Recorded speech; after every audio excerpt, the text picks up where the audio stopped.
Sometimes the truth is stranger than fiction, and today we're going to look at 3 stories that demonstrate that.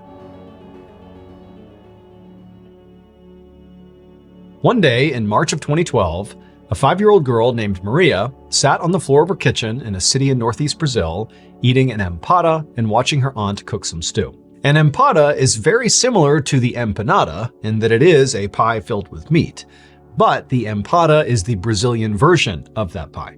Maria's family was actually known for their cooking, specifically their empadas. In fact, at this very moment, Maria's mother was out selling their famous empadas on street corners and in bars and local restaurants. Now, the family got by okay this way, but despite their notoriety around these empadas, they really wanted more. They wanted their family name to be respected, to be powerful. And so to try to make that happen, Maria's family basically worked 24/7, not just on making empadas, but basically in looking for ways to kind of grow and expand the family name. In fact, while Maria was sitting on the kitchen floor, she could hear her father in the other room working. And the reason she knew he was working is because periodically she could hear him yell out with excitement.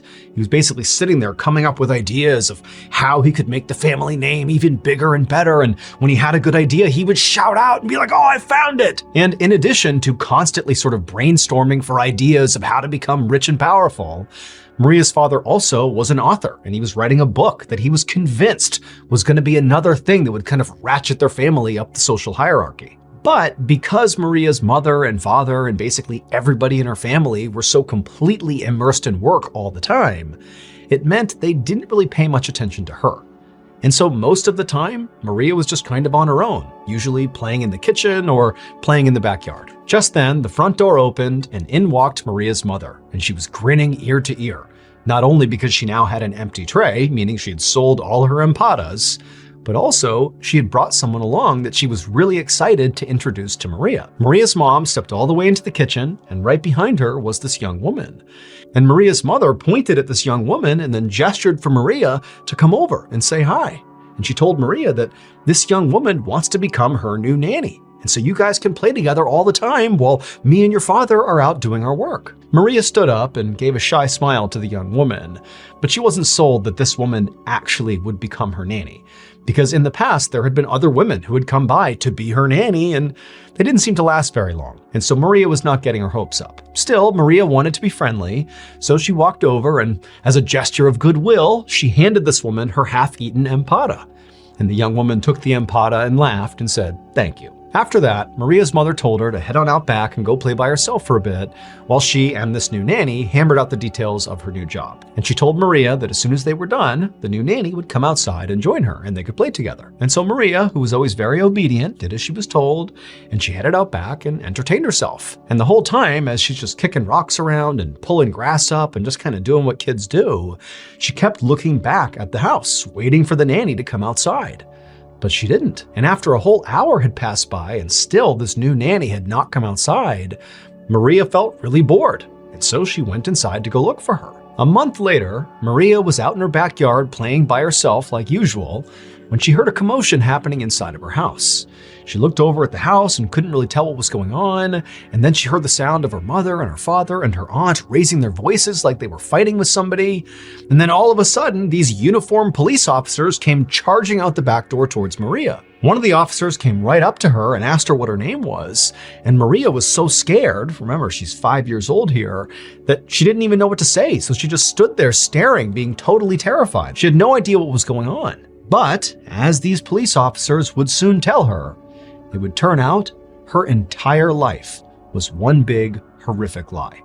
Maria's father, George Silveira, was not actually her father, nor was Maria's mother, Isabelle Sila, her actual mother, nor was her aunt, Bruna Silva, actually her aunt.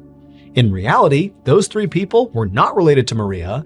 They were instead members of a cult called the Cartel Sect. And all these 3 cult members cared about was impressing the members of the cult, When they thought about, making it big, their so-called family name becoming bigger and more powerful, that was all in relationship to the Cartel Sect. They wanted the members of this cult to look at them as the most powerful and important members of that cult. And the way they tried to do that was by performing the duties of this cult to the best of their abilities, better than anybody else in the cult. And so what did this cartel care about? Well, the literal purpose of the Cartel Sect was to eliminate women they deemed unclean in order to reduce and purify the world's population.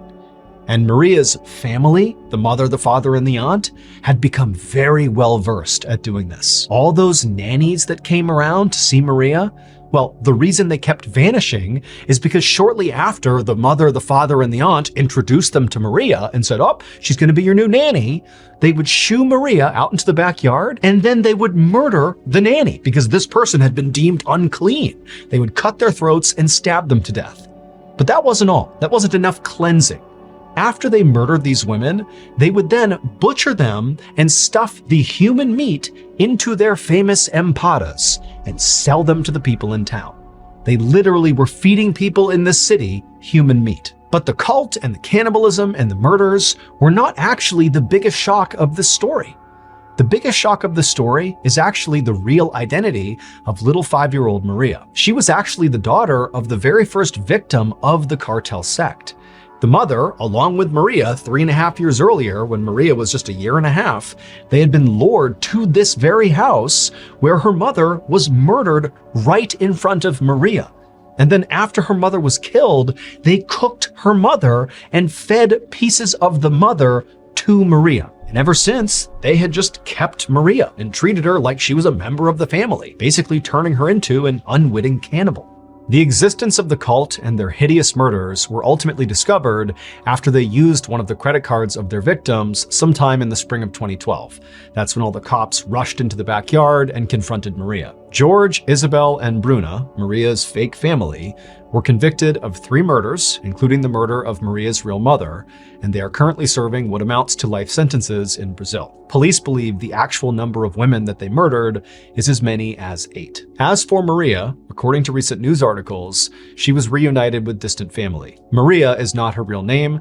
That is a pseudonym to protect her identity.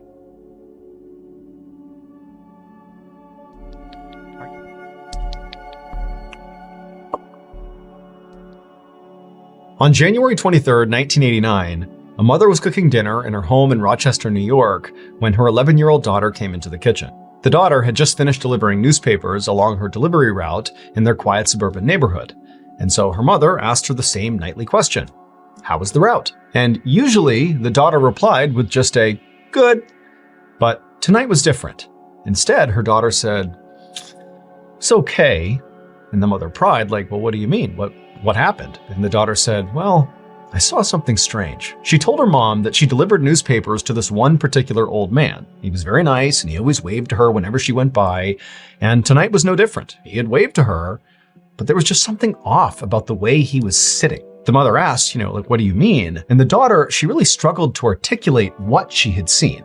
1, it was dark. 2, the man was sitting inside of a screened-in porch that kind of obscured her view, and the awnings were pretty low, making it hard to look in. But she said basically when she had gone past, the man had waved to her like normal, but his legs appeared to be straight up in the air, like he was sitting on a chair and his legs were like up, vertical, right in front of him. In fact, when he waved, it was like he was waving between his legs at her. And so when the mother heard this, she really didn't know what to make of it. I mean, the story didn't make any sense. She couldn't really understand how this guy was sitting where his legs would be straight up in the air like that.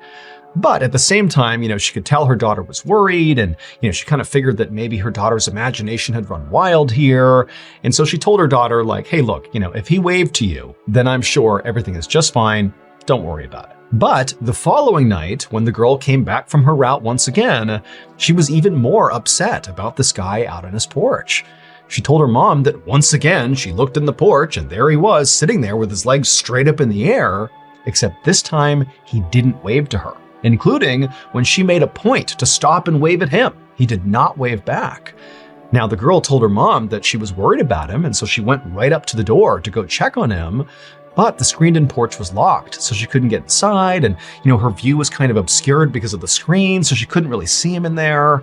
But she didn't know what to do, so she just left. Now, this story, which was already weird, now did seem a whole lot weirder that 2 days in a row her daughter is seeing this.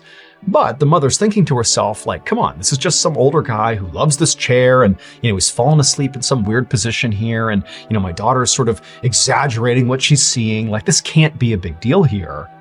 But again, seeing the concern on her daughter's face, she told her daughter, look, don't worry about it. I'm sure everything's fine. I will go by tomorrow morning and make sure he's okay. So the next morning, a little before 11 a.m., the mother arrived on the street where this old man lived. And as she was walking down the road towards the house, she actually spotted the mailman. And so before she went any farther, she flagged the mailman down and she asked him, like, hey, is there anything weird going on with that old guy who lives right over there? But the mailman was like, no, he's just a nice older guy who waves at everybody who goes by. And so the mother thanked the mailman and did give some thought to just, taking what the mailman said and turning back around and heading home and telling her daughter everything's fine.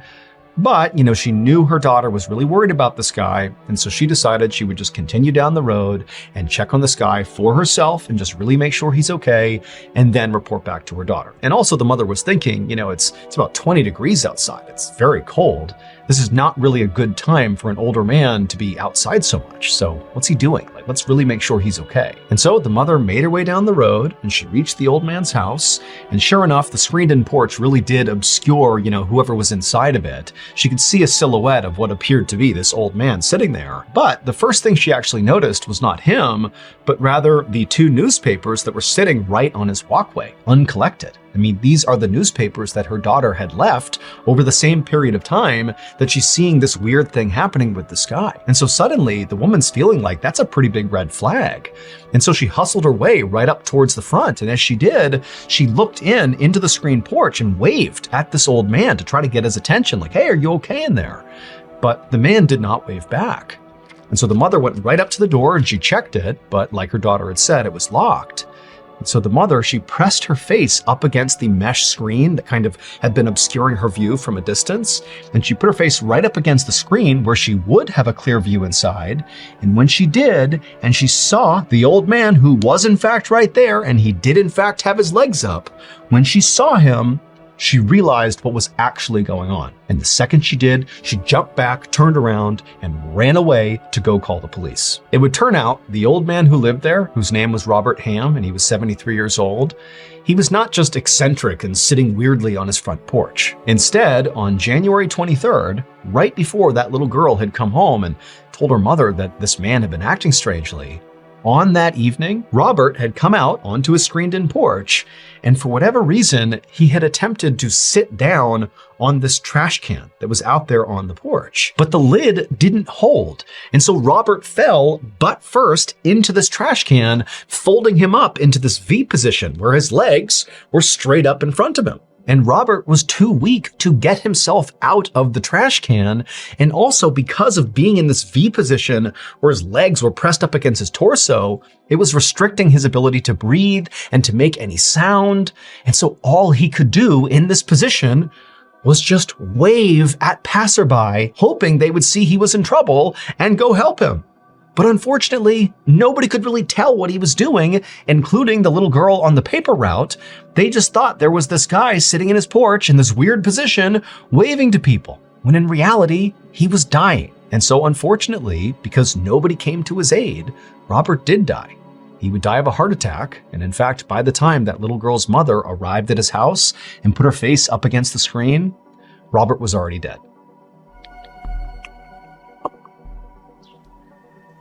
At around 7:30 a.m. on September 25th, 2012, a 69-year-old farmer named Terry Garner stepped out of his house in rural Oregon to go feed his animals. He stopped first at his enclosed yard, where he spread some seed on the ground for his chickens and turkeys, and then he headed over to his pen, where he was raising 4-horned goats, which are goats that grow 4 horns instead of 2. And after picking up some hay and tossing it in with the goats, Terry just stood there and smiled as he watched the animals eat. Terry loved his animals.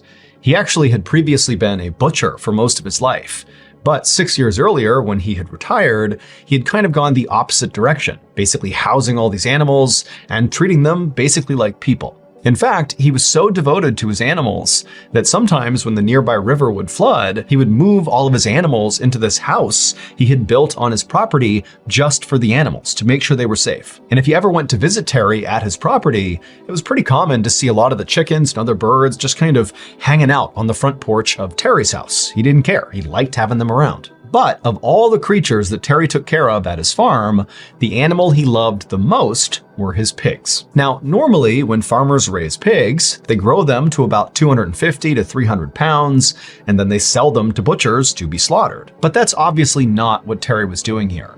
He loved these pigs so much that he basically just fed them anytime they were hungry, and they were hungry all the time, which meant his pigs sometimes grew to be like 700 pounds, and at no point was Terry going to sell those pigs. He just wanted his pigs to live their best life. So on this morning, after he was done feeding his chickens and turkeys and the goats, he grabbed a whole bunch of food and began making his way over to his beloved pigs.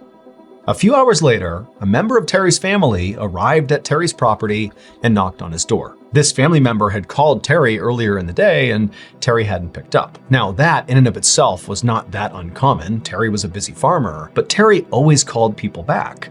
And so far he hadn't. And so this family member was here just to check on him and make sure he was okay. And so after a few minutes, when Terry did not come to the door, the family member grew more concerned about Terry and decided they would just walk the whole property and just go find Terry and see what he was doing. And so the family member left the porch and walked all around the property. They saw where the chickens and turkeys were, they saw the goats, they saw the pigs, but that was it. All they saw were animals. Terry was nowhere to be found. It was like he was gone. And so the family member was just about to turn around and head back to Terry's house to see if, maybe he really was in there, when suddenly something caught their eye in the pig pen. Now, at first, what they were looking at just seemed impossible. Like, how could that be there? That doesn't make any sense. But when the family member walked over and got a closer look, they knew for sure what they were looking at. And as soon as that truth sunk in, they turned, ran to the house, and called the police. It would turn out, earlier that morning, when Terry had walked into the pig pen to feed his beloved enormous pigs, somehow or another, he had wound up on the ground. Now, we don't know if he had a heart attack, or if he had some other medical event, or if he simply just tripped and couldn't get up again, but one way or another, he wound up on the ground, and at some point, his pigs devoured him. And so what that family member saw in the mud that caught their eye was not Terry, but Terry's false teeth grinning back at him. Those teeth, along with several pieces of his body and his clothes, were all that was left of Terry. One more haunting detail of this case is that officials were not able to actually figure out whether or not Terry was dead before he began being eaten, or if he was just sort of incapacitated and very much alive when his beloved pigs began to eat him.